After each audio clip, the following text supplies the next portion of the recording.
बोल गंगा मैया की जय। जब 10-12 साल से लेकर 16-18 साल तक के इन लड़कों का टोल गांव की गलियों में निकलता था तो इनकी शुरुआत इसी नारे से होती थी।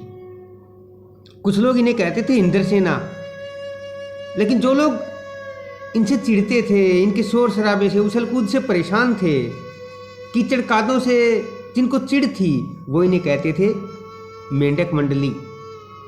लेकिन जैसे ही गांव की गलियों में इनका झुंड निकलता तो फिर जयकारा लगता, बोल गंगा मैया की जय। और ये नारा सुनते ही लड़कियां, औरतें सब छज्जे पर, बारजे पर, छत पर आ जाती और तब ये मस्ती में झूमते हुए गाते, काले मेघा पानी दे गुड़धानी दे, काले मेघा।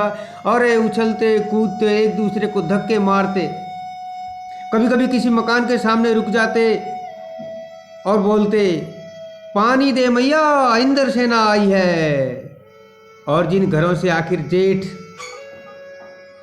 या साड़ के शुरू के उन दिनों में जब पानी की किल्लत होती थी, चिलचिलाती धूप और उस धूप के कारण सूखे पड़े खेत, शहरों की अपेक्षा गांव का तो और भी बुरा हाल था। पानी के एक बूंद को लिए लोग तरसते थे और साथ ही सिंचाई के समय में भी जमीन न केवल सूख जाती बल्कि वो फटने लगती थी। पशु पक्षी सब प्यास के कारण बुरे हाल। और उस समय में इस मंडली का ये नारा लगाना, काले मेघा पानी दे गुड़धानी दे, गगरी फूटी बैल प्यासा, अपने आप में बड़ा अजीब सा लगता था।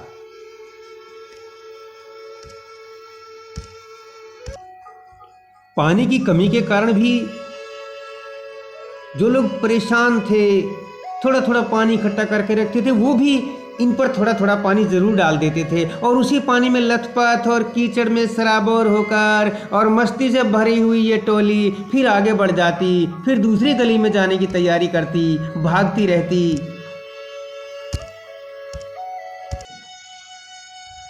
लेखक की उम्र भी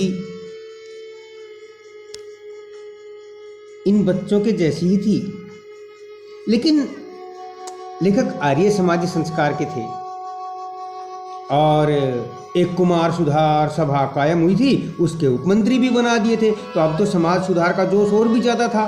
अंधविश्वासों के खिलाफ जो तर्कस में तीर रखकर घूमता रहता था।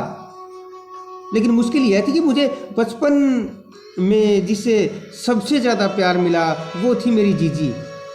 ये मेरी रिश्ते में कोई नहीं थी, उम्र में मेरी माँ से भी बड़ी थी, लेकिन मेरे अंदर ही उसके प्राण बसते थे। प्रत्येक त्योहार पर सारे रीति रिवाज मुझसे करवाती थी ताकि उसके फल मुझे मिल सकें। दिवाली से लेकर होली तक सभी का पूजा अनुष्ठान मेरे द्वारा ही किया जाता था।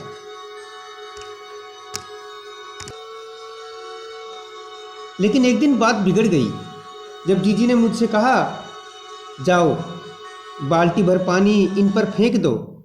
तो मैंने मना कर दिया। मेरे मना करने पर जीजी ने मुझे काफ़ी समझाया भी कि जैसे हम जमीन से ज़्यादा अनाज पाने के लिए थोड़े से बीज बोते हैं, ऐसे ही थोड़ा सा पानी देकर हम और अधिक पानी की आशा करते हैं। इंद्र भगवान खुश होकर हम पर पानी की बरसात कर देते हैं, इसलिए थोड़ा सा पानी फेंक दो। लेकिन मैं अपनी जिद पर अड़ा रहा और मैंने पानी नहीं फेंका। जीजी ने मुझे बहुत समझाया। जानते हो दान किसे कहते हैं? दान का मतलब है जो तुम्हारे पास है, जो सबसे प्रिय है, उसको भी किसी आवश्यकता से परिपूर्ण इंसान को दे दिया जाए। तुम्हारे पास 5-10 लाख रुपए हो और तुम किसी को 2-4 रुपए दे दो तो ये दान नहीं है। दान तो तब होगा जब तुम अपनी प्रिय से प्रिय वस्तु भी किसी को दे दो। इसी को त्याग भी कहते हैं। जीजी फिर मुझे समझाने लगी, देख तू अभी बहुत पढ़ लिख गया है, मैं तो गांव के मदरसे का मुंह भी नहीं देख पाई, लेकिन हाँ इतना जानती हूँ कि दान देने से फल जरूर मिलता है। जीजी का एक लड़का राष्ट्रीय आंदोलन में पुलिस की लाठी खा चुका था। तब से जीजी गांधी महाराज की बात अक्सर करने लगी थी। इन बातों को आज 50 से ज़्यादा बरस हो आए, लेकिन मन में ज्यों की त्यों दर्द हैं। कभी कभी उनके मन को काफ़ी कचोट जाती है। और फिर मैं अपनी बात लगा समझाने, इसीलिए तो हम गुलाम हैं कि हम अंधविश्वासों से घिरे हुए हैं। हमें इन अंधविश्वासों से बाहर आना चाहिए। हम चटखारे लेकर इसकी उसकी भ्रष्टाचार की बातें करते हैं, पर क्या कभी हमने जांचा है कि हम अपने सतर पर, अपने दायरे में हम भी उसी भ्रष्टाचार के कहीं अंग तो नहीं है?